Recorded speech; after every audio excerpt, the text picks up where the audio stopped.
Hello, ladies and gentlemen. This is The Shadows Within. My past lives were deleted because I need to redo the spins again. That's my bad. I get excited too easily. I got hyped doing it and I wasn't thinking about some things. I apologize to everybody. I'll promise to do better. Now, coming up on October 31st and November 1st, Nightmare on Bourbon Street will be a two-night event hosted by Mr. AJ Woods. October 31st, IWA Christine's Chaos, unless anything changes. IWA All Bets Are Off will be where the feast or release concept will be revealed on November 14th. On November 28th, IWA End of the Line Anniversary. October 25th, TXT Your Blood in My Hands.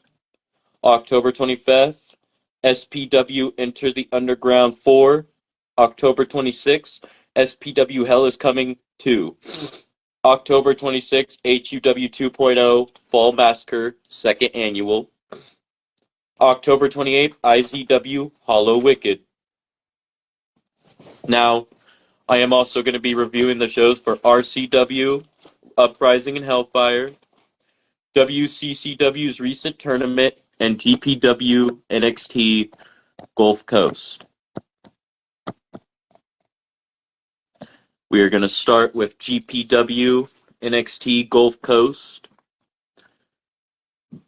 Was only 6 matches on the card. If you missed it, go check it out and stay tuned for their next shows. Should be some great stuff coming up, guaranteed. Whitney Winters versus War Maiden, with War Maiden walking out victorious. Callie Bass versus Melee Fanny Fan. Callie Bass walking out victorious. Jerziana versus La Crenjita Loca, with La Crenjita Loca walking out victorious. If I am pronouncing that name wrong, please somebody tell me. I feel bad if I am. Nina Schmidt versus Sylvia Knight. Nina walking out victorious. Dee May versus LaShawn S. in a steel cage, with Dee May walking out victorious. And the cap off the show, it was a 20-second count between the GNPWA champion, Buster Anderson, defending against Rogue Ranger, with Buster retaining the belt. Now, for RCW Uprising. Had 3 RCW Japan tag style matches. The first one was between the Warriors Zack and Zeke Warrior, the sons of the Ultimate Warrior, taking on the Panty Droppers, Adrian Dalton and Dame Wayne, with the Panty Droppers walking out victorious. Next up, the second one was a Bella Twins, Nikki and Brie Bella, taking on the Hudson sisters, Allison and Alice Hudson, with the Hudson sisters walking out victorious. And the third Japan tag style matchup was between Ashley McKay and Caesar Sexton versus Keisha Rose and Feck, with Caesar and Ashley walking out victorious. Next up, there were 2 51-50 matches. The first one was a 51-50 death match between Sam and Lucius West, with Lucius West walking out victorious. 51-50 Bad Bitches versus the Berlin Walls, with Berlin Walls walking out victorious, but their fights did not stop there. They also had another tag match against them, Bad Bitches versus Berlin Walls. Berlin Walls winning again, having the number of the Bad Bitches yet again. Samantha and Angelina. It was Angelina and Samantha Carter versus Lucy Carter in a 2-on-1 handicap parking lot brawl, with Samantha and Angelina walking out victorious. Next up for Hellfire, RCW. Burning Reckoning. It was to kick off the show, a backstage brawl. The tag women's champions, the Faces of Fear, took on the Berlin Walls, and the Berlin Walls walked out victorious. Next up was an Extreme Rules between Plum, who made his debut not too long ago, against KD, a man that has been in RCW for some time. And in the end, it was KD walking out victorious. Next up was a Fatal 4-Way Tag Extreme Rules Tornado Tag. The ICP took on Michael Myers and Jason versus Merkel, Medea, and Urkel versus the Brothers of Destruction, Kane and Undertaker. And in the end, it was Merkel walking out victorious, the former champs, proving that they possibly won another shot at them tag titles.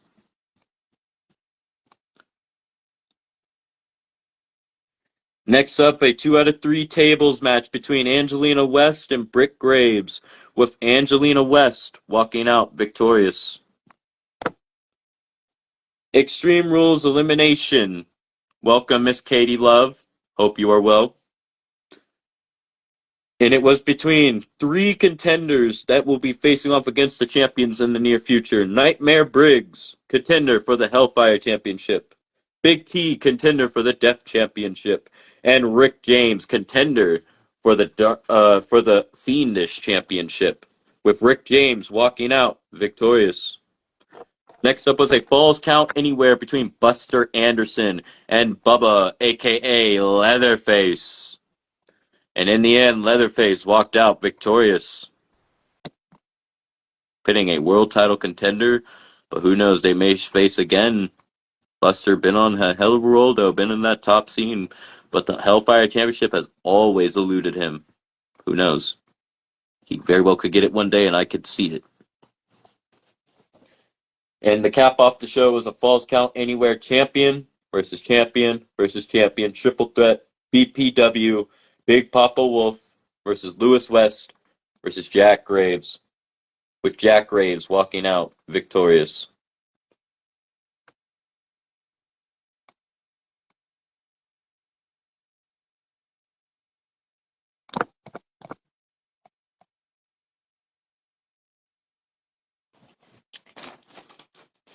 And that was for RCW and GPW NXT Gulf Coast. If you missed the shows, go check them out, please. And definitely stay tuned for the next ones. A new card should be released for LCW Hellfire, brought to you by Eddie, and possibly a new card brought to you by Mr. Leon Carter for Uprise. And GPW NXT Gulf Coast, I'm waiting for their next show to come up. Can't wait for it. And WCCW had a Queen of the Ring Championship tournament for the Queen of the Ring Championship. With the revamp happening from XPWF to WCCW, it looks to be going strong. And there were 4 first-round matchups. Verlittle versus Malika Kill, with Verlittle walking out victorious. Nakia Evans versus Amaya Bryant, with Amaya Bryant walking out victorious.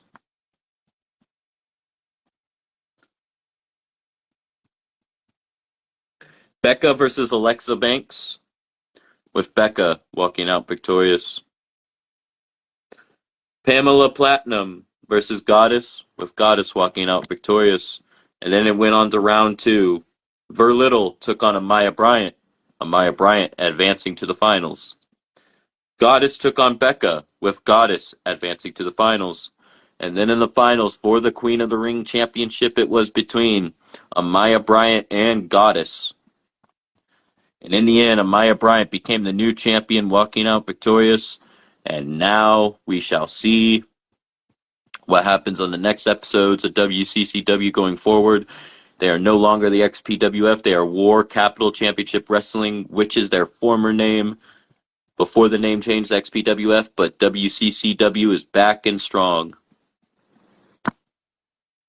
I can't wait to see where it goes from there.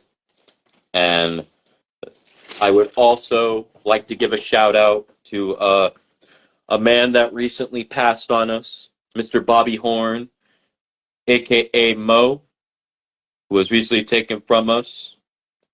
May he rest in peace, rest in paradise. I did write something that I would like to say. And there's also going to be a live celebration of life this Saturday by Jessica Maldonado and BJ Darden Forcer Mo, and I send prayers to his wife and daughter, and I believe it will be on Twitch TV. On October 19th, 2025, at the age of 58, Horn was best known as passed away on October 19th, 2025. And at the age of 58, Horn was best known as one half of the beloved 1990s tag team Men on a Mission, which included Nelson Frazier, aka Mabel, Viscera, and Big Daddy V. Also included Oscar.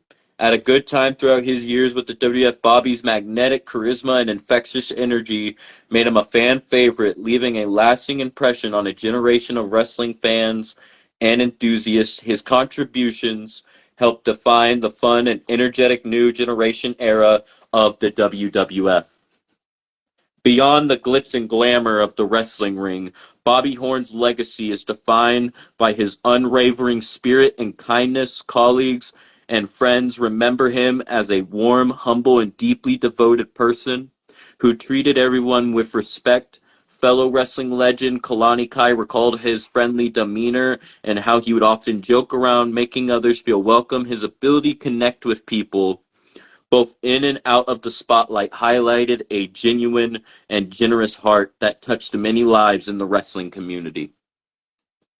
Horn's wrestling career started in the early 1990s as part of the Harlem Nights, alongside his future partner Nelson Frazier.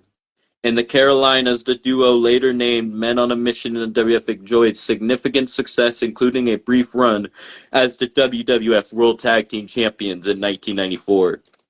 Even after their main roster run ended in 1996, Horn remained dedicated to the sport, continuing to compete on the independent circuit and later founding his own promotion, Sword Championship Wrestling, with his wife Denise. The last years of Bobby's life were marked by a courageous battle with serious health issues.